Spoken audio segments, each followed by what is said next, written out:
Hey, good morning, good afternoon, good evening, everyone. This is your host, JC, Everyday Thoughts. Everyone gather around should be a good one today. Special life coach, motivational speaker, man of God, a husband, and a brand new father. So congrats, my wife and I. Today, I have a special guest with me today, Joy. Appreciate you, joining me for this discussion. Can you let the viewers know about, what you're about, what you preach, all that good stuff? All right. Well, thank you so much, Jonathan, for inviting me and allowing me to be part of your show tonight. So, I am Joy. I'm the founder of Pink Girl Teaches. I'm a certified life coach, but my expertise is in narcissistic abuse recovery. So, no, I don't work with narcissists, but I work with their victims. I help them transition out of the fog, which is the fear, obligation, and guilt that is experienced when you're in a relationship with a narcissist. Okay. Is that what you want to talk about? We can talk about that. We can talk about anything. Okay. Well, we're gonna talk about today. We're talking about online dating, the do's and don'ts. I mean, are you okay with online dating? Is that not for you? What are your thoughts about today? No, it's not for me. Okay. Why you say I that? mean, just the dating pool has pee in it, and that's just my opinion. I think there's so many different platforms that speak to dating and relationships, and I think a lot of what is promoted is toxic. A lot of you find a lot of people that say they want one thing, but they're wearing a mask and they show up and they're somebody totally different. So I think I've come to the point where I have better things to do with my time than go out there and be disappointed. So yeah, no, it's really not for me. I would really like to just meet somebody authentically, somebody organically offline. Just show up as who you are. That's kind of where I am with that. So no, and also just being somebody who works with victims of narcissistic abuse, the majority of the time they meet online. Online prevent or provides a great space for them to be and mask who they are, as well as just manage their different sources of supply, which is what they view people as, is nothing more than a source of supply. So they're able to manage that more effectively when it's online, and they can have multiple partners or multiple people that they're engaging with, should I say. Oh yeah, most definitely. I mean, there's always a match you can put online. Always have some kind of massage. There's so many dating apps like Tinder, Plenty of Fish, WhatsApp. I mean, so many ways to interact with women, and so women and men. So there's always different ways. You just have to just be mindful of it. Like I said, I met my wife in person, so kind of the old-fashioned way. But nowadays, there's a lot of times, like I said, now with COVID, a lot of people, even before COVID, online dating, I feel like it was up, but now since COVID, I feel like it's still going up because that's the way people are meeting and gathering people. People are not really going out to parties, to their kind of events, talking. Even if they do, they're kind of sitting on the wall, talking to their friends, not really going out there engaging, women. I know a lot of guys, they'll go to clubs or different events and they just stay and talk to the guys, talk about sports or video games. They won't even approach a woman. So, but they feel like it's like it's a little confident online because they can't see the person and they can't really see. You kind of can manage your thoughts. You kind of can manage your communication online as opposed to in real life where stuff happens to you in a blink of an eye. You said it. And so then, then the question becomes, how long do you participate in the madness? Yeah, you can continue to do it, right? And eventually maybe the numbers will work in your favor. But I think there is a level of intentionality that we have to put into our dating lives if we know what we want. A lot of people will talk about dating and say, well, I'm dating with a purpose, and they'll say that their purpose is to be married. But then my question to them becomes, well, if your purpose for dating is to be married, what is the purpose of the marriage? Because it has to come into alignment with what your purpose for dating is, as well as the marriage. They've got to be aligned, because that helps you define your partner a lot. It helps you be more selective with who you are, who you're interacting with, and who you're investing your time with. But then there's, the follow up to that is that, well, they really haven't thought as far as what the purpose of the marriage is. So then why is that the purpose of dating when you don't know? Because I don't believe that, at least for me, I can only speak for myself. For me Yeah. to say that I'm dating with a purpose to marry, that's really, I look at that as more of a goal. My goal in this dating game is to get married. But I have to define my personal purpose first. and understand how that would translate into marriage before I even talk about I'm dating with the purpose to marry, because those two must be aligned. Yeah, most definitely. You gotta have your core values set in stone. You have to know who you are before you even try to start a relationship. And a lot of times they may just say they're looking for marriage, but a lot of men they may just say it just to say it. But you still have to be mindful of you guys being on the same accord, be on the same wavelength.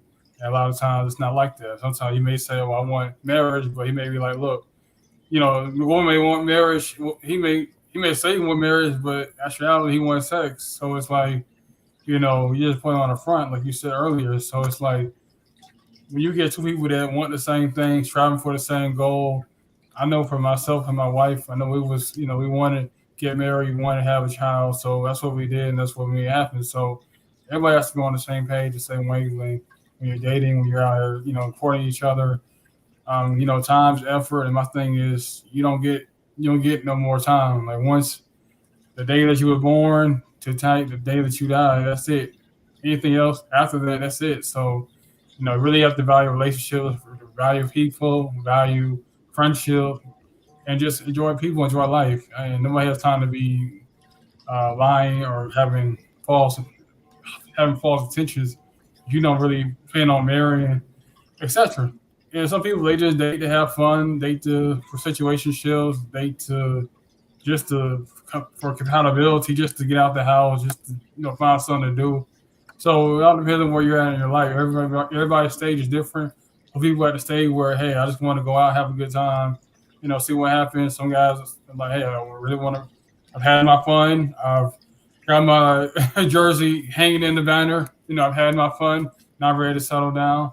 So it all depends on where you're at, and you can't force nobody to be at the same pace that you're at. You just have to meet them where there is, and try to see if you guys can regulate and see if you guys can be on the same page. If you guys can't be on the same page, then you guys are just wasting each other's time. That's not what I'm all about. I mean, well, for me, like I said, I can only speak for me. That's what I'm all about. I knew when I met my wife, I knew I was I know I was serious, and we met fast, quickly.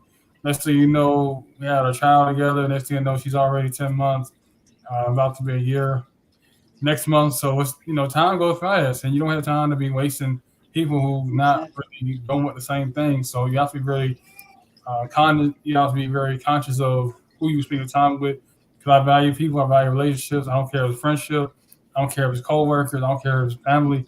If I feel like you toxic, you're not really good for me, then I just move away. That's just how I roll. I've always been that way. If I don't feel right, I don't feel we meet in the same space, then I'm just gonna move on and prioritize my time elsewhere. I'm not gonna keep wasting. I'm not gonna waste my time, your time.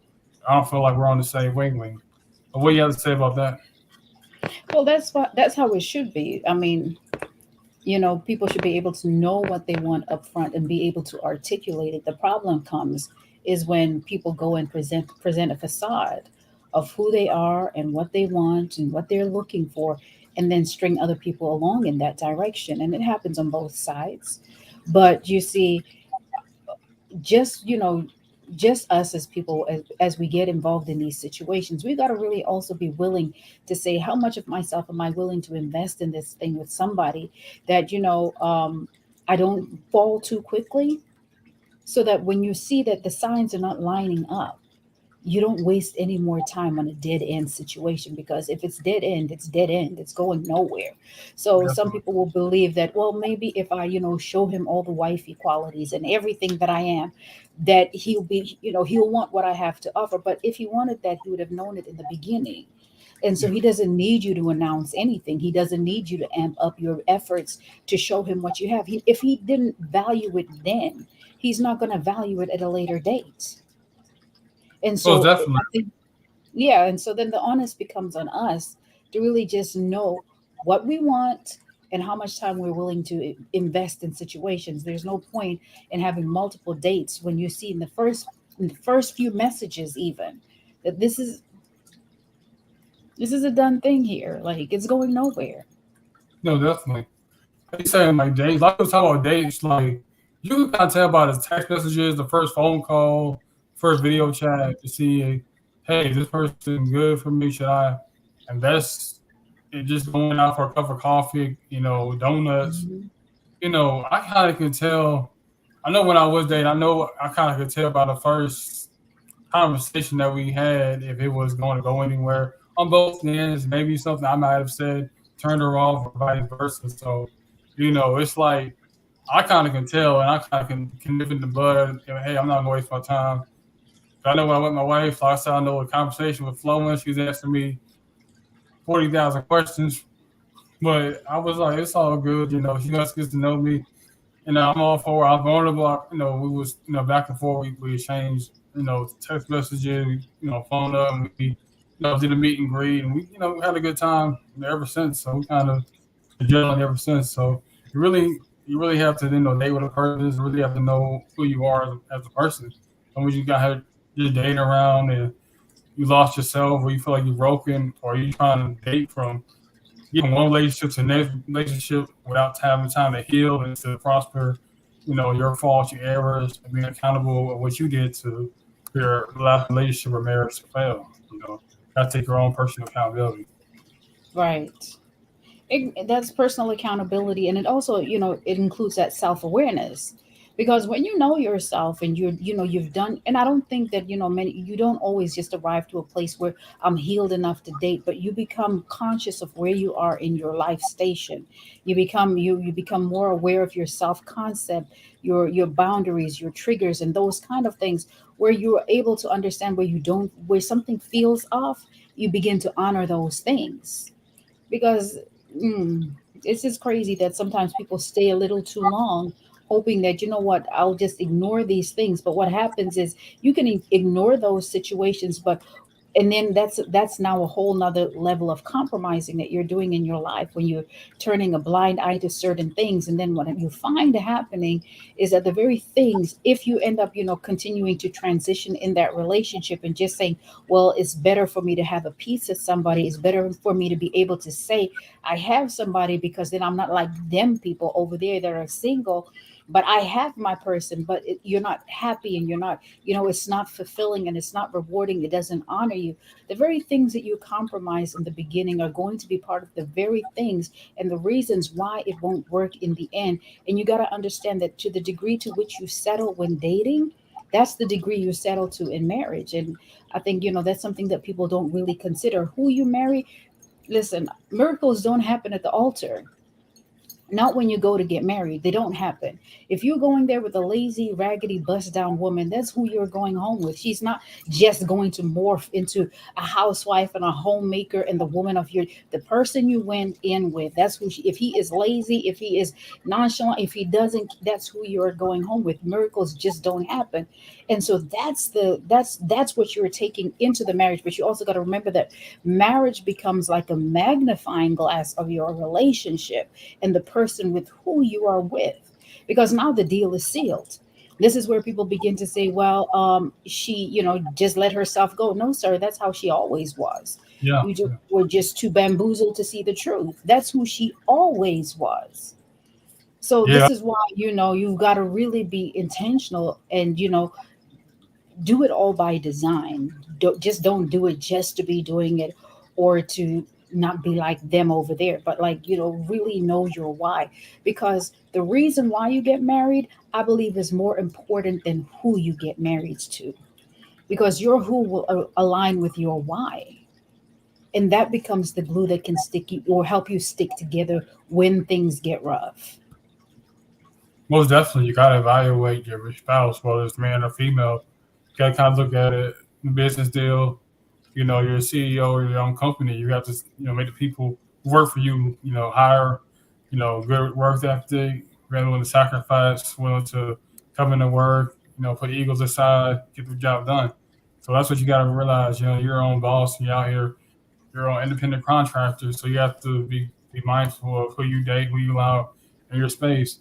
And like you said earlier about having a piece of a man, I made a post about this a while back. If you have a piece of a man, you don't have a man at all. So best just to be single. I mean, you don't feel the person y'all are on the same rhythm. You're not lying. Y'all don't have similar goals. I mean, don't you get married just say, "Oh, I'm married. I will have a ring," or you know, I'm married, or we have this big ring, or we have this big fancy wedding, and you guys aren't really centered towards God. Y'all not, gearing towards God. If that's your religion or whatever your faith is, y'all not driving towards that common goal, then it's not gonna really work itself out. So you gotta be really mindful of who you associate yourself with.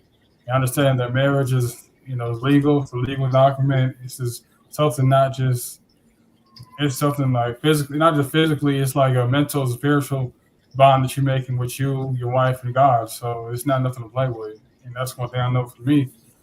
When I had, when I remember I was to my wife, I was like, "Hey, this last time I'm doing this. I'm not gonna do this but one time. I'm gonna stand in front of God one time. That's it." So that's what that was my goal. So I don't keep going back and forth talking about God, talking about nothing divorce. No, I said I want a wife, I want a daughter. This is what the Lord gave me. So I'm gonna try to hold on to what I got. So that's all really. And then as far as like online dating, like I said, you gotta be mindful. I mean, even online dating, you gotta be cautious of people. I remember like back in the day when I was like in my early 20s, people asked me trying to wire this woman some money through Western Union. I'm like, I never even seen you. Don't want a video chat or nothing. Like, I'm not gonna send you no money. Like, I don't even give it all that kind of stuff. That's craziness. But that is something that's so common, like, the different scams. But Yeah, now, you know, what happens is that these people that come and scam, number one, when you have a predator, they know who to go after. They just have this sixth sense that lets them know who is good to go. And when they latch into the person, they begin with the psychological warfare. And you got to understand that this is warfare. It's not only is it psychological, but it's spiritual. And whether you're a believer or not, these are just the facts that they find the person that is wounded and they're able to, but how would they be able to do it without the influence of familiar spirits? And we could go a whole lot deeper with that thing. But they're able to discern who is ripe and ready for the picking. This is why your healing journey is so important. You can't just be dating so that you can have company. You just can't. I just don't want to be by myself. I can't. You better learn and sit down and learn how to heal and go through the process. Your healing journey is not supposed to be all, spa dates and happy times, because that's spa dates and happy times. That, society and culture tells you that that's what self-care is. But self-care is like sitting down with the little girl or the little boy inside of you that's hurting and beginning to do the work to help them heal. Sometimes it's reparenting yourself, sometimes it's dealing with the things that you experienced or whatever it is, so that you heal. But these predators are able to discern who's ripe and ready for the picking. They're able to go right to your target points, speak to the very things that you want. They mirror you, and what is that? They're asking you, well, tell me about yourself, tell me what you have been. The whole time they're keeping a track record of everything that you are saying and playing it back to you, like, oh my gosh, that's the same thing that you like to bake. I love to bake. In fact, I even want to open a restaurant, and wow. And then you think you found your person, but all they're doing is mirroring you, and then they begin to future fake, begin to promise you something in the future while you give them something right now. Sometimes it's your body, sometimes it's your time, sometimes it's your money. And then you see, like, listen, even women do these things. It's not a male or a female thing. It's a predator thing. It is a evil thing. It is wickedness personified, because to lie to somebody to that degree and to that extent and think that it's okay and you can get away with it and you should get away with it because I can have it my way. The devil is a whole liar. It's evil. yeah, most definitely. You know what I'm saying? Like I said, as far as online dating, like I said, the pros of it. I mean, maybe you guys can build that intimacy emotionally without seeing each other. But then the build up when you guys do meet each other, it may be something different when you guys actually meet in person. So you have to be conscious of that as well too. Just like you said, you could be put on a facade, tell you what you want to hear, or vice versa. She could be telling the man what he wants to hear. So you do have to be, just conscious and just be self aware of everything. Don't be really too needing to like try to tell everybody, tell the person in your whole business. You know what I'm saying? Y'all haven't really met up, etc. So you have to be conscious of that as well too. So yeah, though, anything else you'd like to share before we end this discussion? Um, I would just say, like, when something doesn't feel right, just trust that there's something amiss there. You got to be able to trust your own instincts so that you walk away. Sometimes we stay in situations a little too long, hoping that it's going to get better, or maybe we made a bad judgment or a poor judgment, but they are who they are. And when you start to see those red flags, they're not signs for us to collect. We shouldn't just be out here trying to do online dating with no end dates to, well, how many conversations do I give this person, that you end up wasting time, valuable time that you're not going to get back. And I think it's important that also that we really get down to the nitty gritty of what we want, really knowing the type of character of a person. People are so good at firing off the physical appearances, and he must have this, she must have that, and all these things, the conversation about what do you bring to the table and all of that. But what is the content of the person's character that you want in your life? And I think when we start answering those questions for ourselves and making that the standard and not backing down from that, then that I think that's where we can begin to experience a greater level of success and potentially even just happiness in our lives.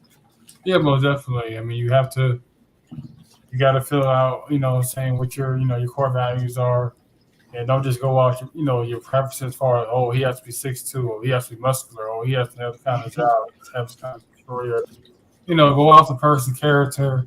Is he humble? Is he thoughtful? Is he giving? Is he that's what really matters in the long run. Not just how much, how big, how tall a man is, how big his package is. You just have to be really mindful of that too. I mean, you can have all that. You can have your one. Nothing wrong with have preferences, but you gotta have your core values. Like he's loyal, he's faithful, he's into God, he's into me, he's into the church, into family building, community building, and just trying to be a great person. And at the end of the day, try to leave a positive, last long and legacy. So that's what you got to look for, not just so much the physical, because that can change this week to the next week. So Yeah. that's all. That's all. Like I said, I appreciate you joining me this evening. Until next time, I'm out. JC, Everyday Thoughts. All right. Thank you. Thank you so much. You have a good night. All right. You too.